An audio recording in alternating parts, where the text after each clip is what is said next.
Okay, so you want to become a real estate agent or you've been thinking about it. In today's video, I want to go over some things you should do if you're looking to join a brokerage and get into the real estate game as a realtor. I'm sure you've seen all the TV shows where they make everyone look rich and famous and they make it look so easy, but I'm here today to tell you that that's just not the case. But there is a lot of opportunity and you get to run your own business and you get to have that flexibility, and the work you put into this business is what you're gonna get out of it. So I've been a real estate agent for the past 6 years and a real estate investor as well. And I've been to a few different brokerages, and I started out with a mentor, which gave me a leg up on everyone else who was getting into the business, who was just starting off on their own. So number one, if you're looking to get into the real estate game, finding a mentor is gonna be huge. So what you can do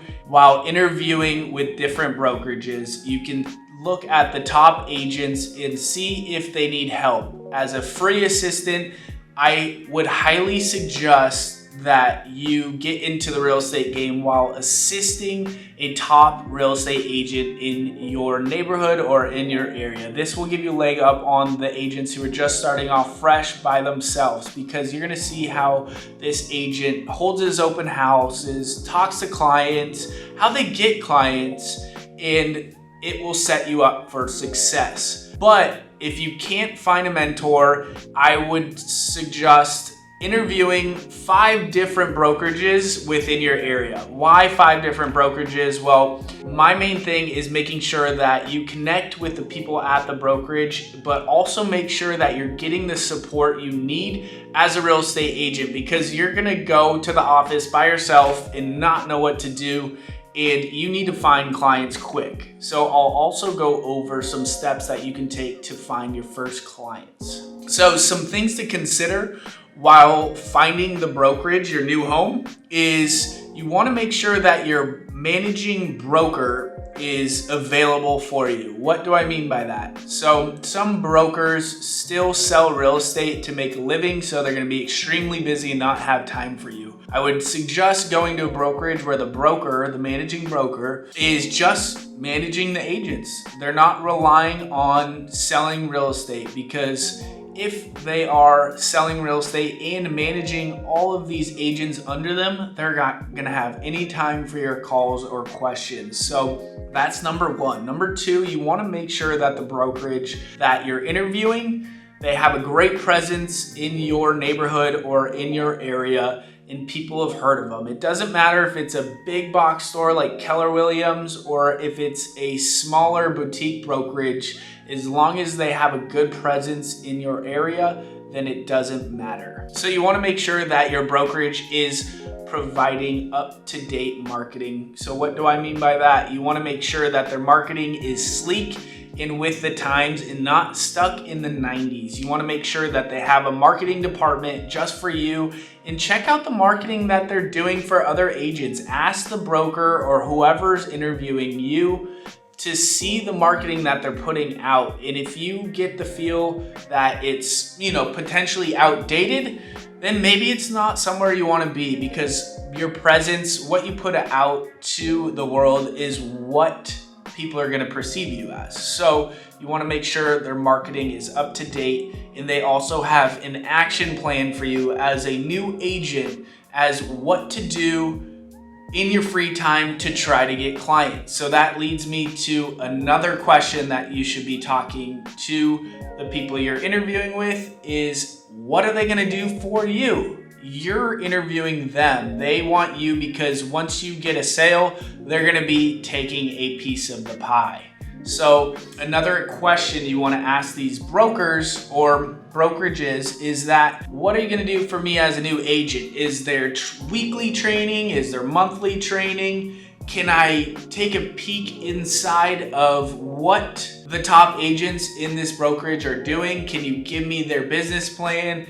Can I shadow a top agent? Can I do an open house with a top agent, just so you can see how they're talking to other people and how they're doing their business? So another question too you want to ask a brokerage is, do you guys have open houses I can hold for other agents? If you're with a top brokerage or they have a top agent who can't do all the open houses, you want to be able to step in there and do open houses when available. This will help you get your pipeline going substantially, and it's free. It just takes your time on Saturday and Sunday, but you signed up for this, so your Saturdays and Sundays starting out might be booked.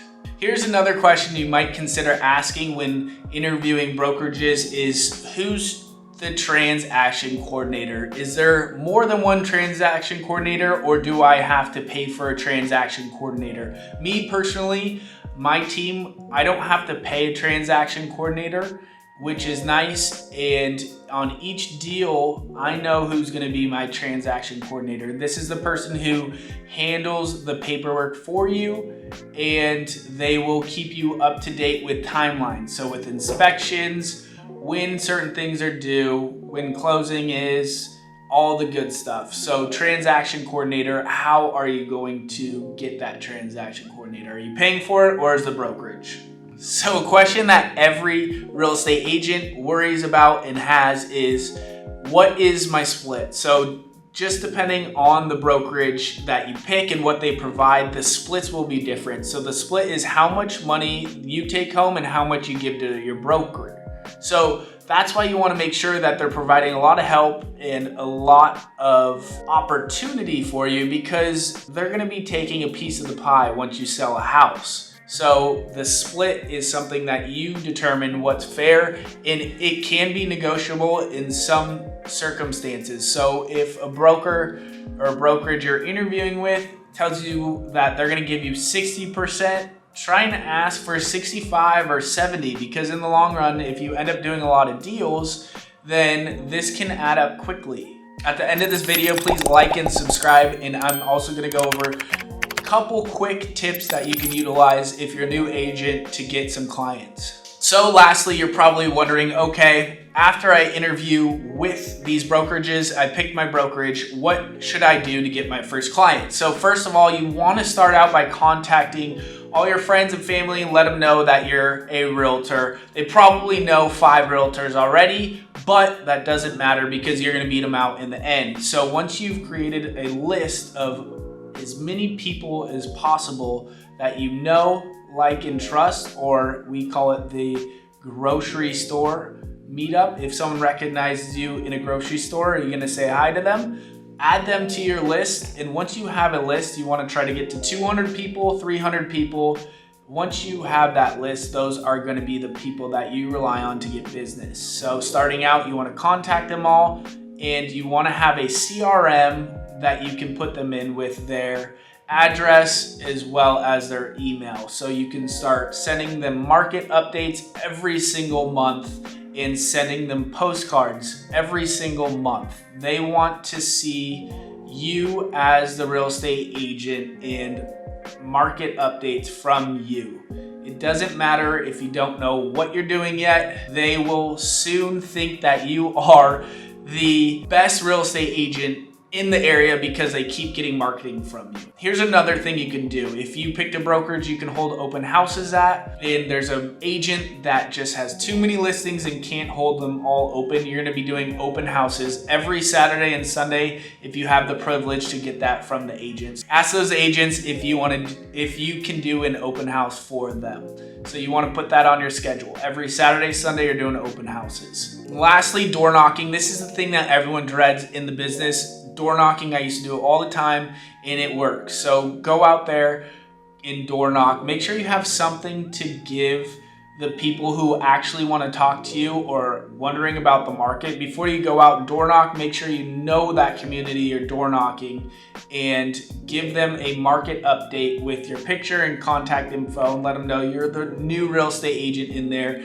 and you know exactly what's going on with the market within that community. So of course you got to pick the community you want to farm in, which means you're going to be sending mailers to, and door knocking. So those are a quick few tips to get started out that you can do at basically no cost to try to get your foot in the door as a real estate agent. If you're a real estate agent or wanting to be a real estate agent, you have any questions, please leave them below, and I will see you in the next video. Thank you for watching.